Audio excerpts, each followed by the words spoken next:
पुणे में शनिवारवाड़ा परिसर में नमाज पठान को लेकर शुरू हुए विवाद के बाद अब राजनीतिक बयानबाजी तेज हो गई। उप मुख्यमंत्री अजित पवार गुट की राष्ट्रवादी कांग्रेस प्रवक्ता रूपाली पाटिल ठोंबरे ने भाजपा सांसद मेधा कुलकर्णी पर निशाना साधा है। उन्होंने आरोप लगाया कि मेधा कुलकर्णी ने शनिवारवाड़ा परिसर में प्रतीकात्मक आंदोलन के दौरान जानबूझकर हिंदू मुस्लिम तकरार भड़काने की कोशिश की।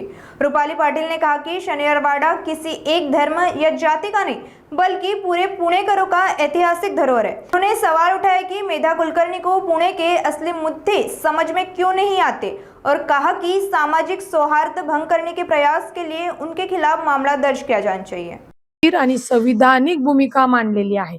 शनिवारवाडा हा साम्राज्य पेशवा यांचं मुख्यालय होतं।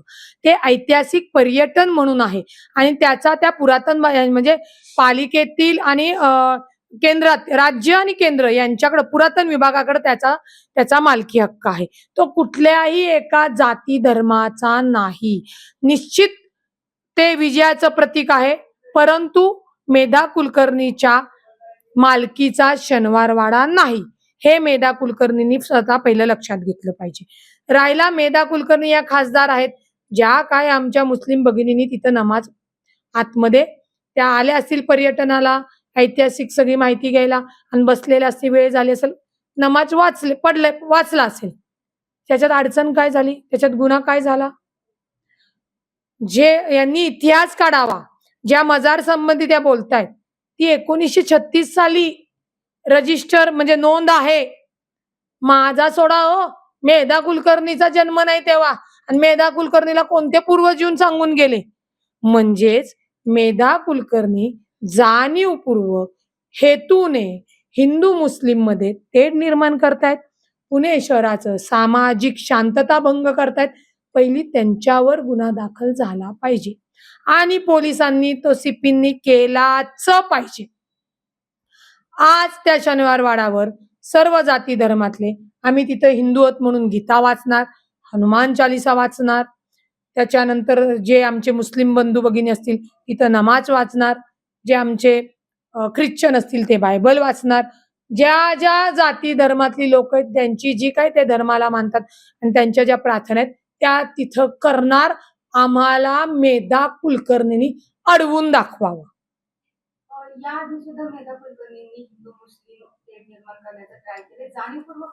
जाणीवपूर्वक करतायत का? त्यांच्या भाजप मधले लोकप्रतिनिधी वरिष्ठ मंडळी मंत्री थांबवत नाहीयेत आणि मेधा कुलकर्णी डायरेक्ट खासदार झाल्यात, त्यांना लोकांमध्ये जाऊन मेधा कुलकर्णीला पुणे शहराचे प्रश्न कळत नाहीत, ट्रॅफिकचे प्रश्न कळत नाही, कोथरूड मध्ये ज्या तिथे राहतात तिथले प्रश्न कळत नाही, डेव्हलपमेंटचे प्रश्न कळत नाही, हेच बरं कळतं? हे कळत नाही, हे जाणून बुजून केलं जातंय त्यांच्याकडनं आणि त्याच्यामुळे त्या खासदार पदावर राहण्याच्या पात्रतेच्या नाहीत।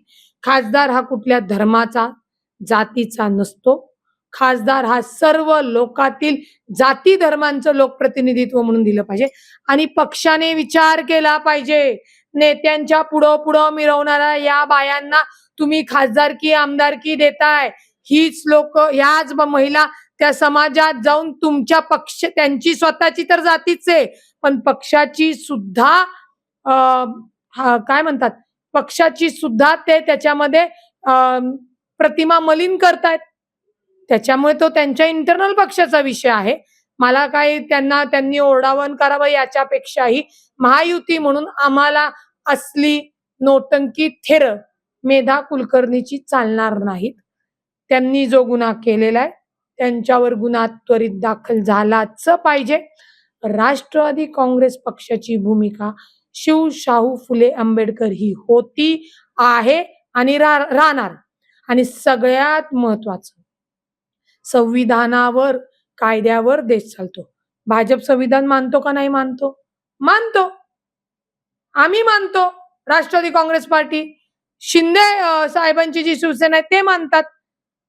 मग आपण जर सरकार म्हणून बसले असताना सरकारमधले जर सामाजिक सलोखा बिघडत असतील तर त्या गावंढळ अशिक्षित असलेल्या खासदारबाईवर गुन्हा दाखल झालाच पाहिजे। नमाज पढणाऱ्या त्या 3 महिलांवर गुन्हा दाखल केलाय पोलिसांनी. कुठेतरी तो दबावाखाली केलेला आहे. पोलिसांनी खरं तो गुन्हा दाखल करता कामा नव्हता, पण ठीक आहे, पोलिसांनी दबावाखाली केलाय. तर मेहरबान कोर्टाच्या इथं पोलिसांनी कसा चुकीचा दाखल केला, त्याही आम्ही कायद्याच्या दृष्टिकोनातनं ज्यांनी दाखल केला त्यांनाही निलंबित करू, कारणे नोटीस दाखवू कायद्याने. ऍक्च्युली पोलिसांनी घाई केलेली आहे, गरज नाही. आम्ही त्यांनी त्या प्रकरणाची माहिती घेणं गरजेचं होतं. आता तुम्ही त्यांच्यावर गुन्हा दाखल केलाय, तर मेधा कुलकर्णींवर तर केलाच पाहिजे. त्यांनी सरळ सरळ सामाजिक तेढ निर्माण केलेला आहे, धार्मिक भावना दुखावलेल्या आहेत. अहो, तुमच्या जन्माच्या आधीपासूनच्या तिथं ती मजार आहे, तुम्हाला त्याचं ज्ञान नाही, तुम्ही शिक्षिका असून. त्याच्यामुळे तर हे हेतूने केल्यामुळे त्यांच्यावर सुद्धा गुन्हा तातडीने दाखल झाला पाहिजे. त्या ठिकाणची मजार काढण्यासाठी त्यांनी 8 दिवसाचा अल्टिमेटम दिलेला आहे किंवा यापेक्षा मोठं आंदोलन करू असं त्यांनी इशारा दिला. त्यांनी जो काही बेकायदेशीर इशारा दिलाय, सर्व जाती धर्माचे लोक त्यांच्यासमोर, संपूर्ण पुणे शहरातील लोक तिथं उपस्थित असतील. जे काही करायचं ते कायद्याने करायचं. त्यांना जर ती मजार हटवायची आहे, त्यांना वाटतं ती मजार आता 10-15 वर्षापूर्वीची झाली, कोर्टात जा, तिथनं कायद्याने न्याय घ्या. आता मी जो तुम्हाला पुरावा दिलेला आहे तो 1936 पासूनचा आहे. म्हणजे मेधा कुलकर्णीचे सगळे आरोप हे खोटे आहेत. त्यामुळे ती मजार कुणीही काढू शकणार नाही. त्यामुळे मेधा कुलकर्णींनी खोट्या आव्हानं, खोट्या आश्वासनं, खोट्या धमक्या देणं बंद कराव्यात. नाही तर समस्त पुणेकर तिथं तुम्हाला शनिवारवाड्याच्या इथे सर्व जाती धर्मातली लोक उतरलेली दिसतील. मेधा कुलकर्णी वारंवार हिंदू मुस्लिम तेढ निर्माण करण्याचा प्रयत्न करतात, त्याविषयीच बोलतात. त्यांच्याकडे कुठले दुसरे मुद्दे नाहीयेत बोलायचे असं वाटतं. अक्कलच नाहीये ना लोकांमध्ये जाऊन त्यांचं काम करण्याची. लोकप्रतिनिधी काय असतं हे समजलेलंच नाहीये ना, त्याच्यामुळे ही अवस्था आहे. लोकप्रतिनिधींनी थोडीच समाजात तेढ निर्माण करायचा असतो, थोडीच धर्माधर्मात वाद लावायचा असतो. आमच्याकडे प्रश्न घेऊन येणारी महिला, ते प्रश्न कायदेशीर आहेत का नाही आणि ते प्रशासनाशी निगडीत आहे का नाही हे बघून आपण लोकांमध्ये उतरून काम करायचं असतं. नाही का जाती धर्माचा हिरवा निळा रंग. बर, हिरवा रंग मुसलमानांचाच आहे असं कोणी सांगितलं हो मेधाताई? हिंदू आहात ना, मी हिंदू आहे. सौभाग्याचं लेणं यासाठी हिरवा रंग वापरला जातो, विसरलात तुम्ही? त्या त्या धर्मात, त्या त्या जातीत, त्या त्या त्यांच्या याच्यानुसार आहे. म्हणजे जर हिरवा रंग मुस्लिमांचा जरी तुम्ही म्हणत असाल, तर हिरवा रंग आपल्या हिंदूचं सौभाग्याचं लेणं आहे. सौभाग्याचं लेणं कळतं का? बाईला सौभाग्याचं लेणं आपल्या जीवापेक्षा प्राणाहून प्रिय असतं. तुम्हाला नाही वाटतं.